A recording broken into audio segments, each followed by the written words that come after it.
BJP వాళ్ళు కొంతమంది అంటున్నారు ఎక్కడో ఇరాన్ యుద్ధం జరుగుతూ ఉంటే ఈ కమ్యూనిస్ట్ పిచ్చోళ్ళకి పని లేదా ఎన్నో గొడవ పెట్టాలని చెప్తున్నారు. ఇప్పుడు అర్థమైందా? ఎక్కడో ఇరాన్ ఎక్కడో, ఇజ్రాయెల్ ఎక్కడో, అమెరికా ఎక్కడో, కానీ మనకైతే గ్యాస్ అయిపోయింది. అందరూ కట్టిపోయిన పెట్టుకుని వండించుకుంటా ఉన్నారు గ్యాస్ లేకుండా. ఇప్పుడు హోటల్లో టిఫిన్ చేస్తే 80 రూపాయల బిల్లు అయితే 10 రూపాయల గ్యాస్ బిల్లు సపరేట్గా వేశాడు. నా ఫోన్లో ఉందా ఇది కూడా. అందువల్ల అన్నీ పెరిగిపోతూ ఉన్నాయి. ఇప్పుడు సమస్య ఏంటంటే మన రైతాంగం, మనం పండించేటువంటి వరి, బియ్యం, దొడ్డు బియ్యం, తర్వాత సన్న బియ్యం, అరటి పండ్లు, కూరగాయలు, అవన్నీ లక్షల టన్నులు మొత్తం ఆగిపోయినాయి సముద్రంలో. రైతులు ఇబ్బంది పడతా ఉన్నారు, పంట ప్రాంతాల ప్రజలకు ఇబ్బంది పడతా ఉన్నారు. హాస్టల్లో గ్యాస్ లేకుండా హాస్టల్ మూసేస్తూ ఉన్నారు, హోటళ్ళు మూసేస్తూ ఉన్నారు. మొత్తం దిగ్బంధం జరిగిపోయింది ఇక్కడ. మరి ఎక్కడో జరిగింది, ఎక్కడైతే ఏదైనా జరుగుతూ ఉంది. ఇది పుట్టించింది ఎవరు? మన మోడీ అంటాడు శాంతంగా ఉండండి, శాంతంగా ఉండండి అంటున్నాడు. విదేశాంగ మంత్రి ఇరాన్కి పోయి మాట్లాడుతున్నాడు. తిక్కలోడా, నువ్వు ఏం చేయాల్సింది ఎవరు? యుద్ధం ప్రారంభించింది ఎవరు? ట్రంప్ ఇజ్రాయెల్ యుద్ధం చేస్తుంటే వాళ్ళని అడగారు, అయ్యా మీరు ఆపండి, దురాక నువ్వు పోమాకండి అని చెప్పండి. భార్యాభర్తలు వెనుజాలు అధ్యక్షులు ఆ దేశానికి బెడ్రూమ్ నుండి పట్టుకెళ్ళిపోతారా? అదేవిధంగా ఇరాన్ 9 చంపేశారు. ఇప్పుడు నేను చెప్పినవనే ఉండాలంటున్నాడు మంత్రిగా.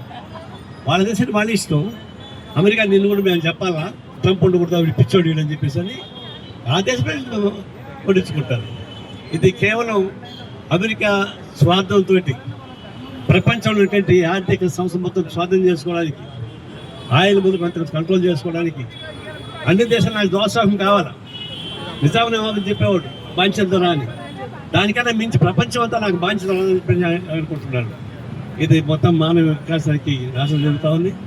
గ్రామీణ ప్రాంతం నుంచి అందరూ ఇబ్బంది పడుతున్నారు. ఎయిర్పోర్ట్లో చాలామంది ఇరుక్కుపోయినారు. మన దేశంలో కొన్ని లక్షల మంది గల్ఫ్ కంట్రీస్లో మొత్తం ఇరుక్కుపోయినారు. ఇది చాలా ప్రమాదం. కాబట్టి తక్షణం యుద్ధం ఆపండి. ఎవరు ఆపాలి? ట్రంప్ ఆపాలి. ఈ భారతదేశ ప్రభుత్వంలో ఉన్నటువంటి ప్రధానమంత్రి ప్రపంచంలోని మన పెద్ద దేశం అండి, పార్లమెంటరీ వ్యవస్థ ఉన్న దేశం. అలాంటి వ్యవస్థకి ప్రధానమంత్రి ఉన్నప్పుడు ధైర్యంగా చెప్పాలి. ఇందాక చెప్పలేదు, ఒకప్పుడు స్పష్టంగా చెప్పింది మాకు అందరూ ఆ విధంగా పక్షపాతం తీసుకోమని చెప్పండి. నువ్వేం చెప్పలేకపోతున్నావు? అయ్యా ట్రంప్ మహాశయ నువ్వు ఆపు యుద్ధం, లేకుంటే మా దేశం అన్యాయం అయిపోతుంది చెప్పలేకపోతున్నాడు. అతను చూస్తే పిల్లిలాగా కొడుతున్నాడు. కుక్క పిల్లకి తోక ఆడిస్తుంది, అట్లా ఆడిస్తూ ఉన్నాడు. అంత మనిషి కొద్ది ఎందుకు ఉండాలని. ఇంకా నయం తెలంగాణలో బాంచదని చెప్పిన వాళ్ళు తెలంగాణ పోరాటం సాగించారు.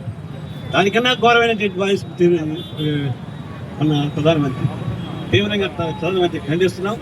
ఈ నోరు ఇప్పాలి, నోరు ఇప్పి ట్రంప్తో చెప్పాలి.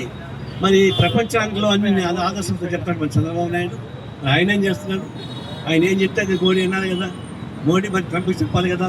ఇవన్నీ కూడా ఈ రాజకీయ నాయకులు ఉన్నటువంటి ఇబ్బంది, ఈ స్వార్థం మన భారతదేశ ప్రజానికి అన్యాయం చేసే పద్ధతులు కనిపిస్తాయి. కాబట్టి తీవ్రంగా ఖండిస్తున్నాం.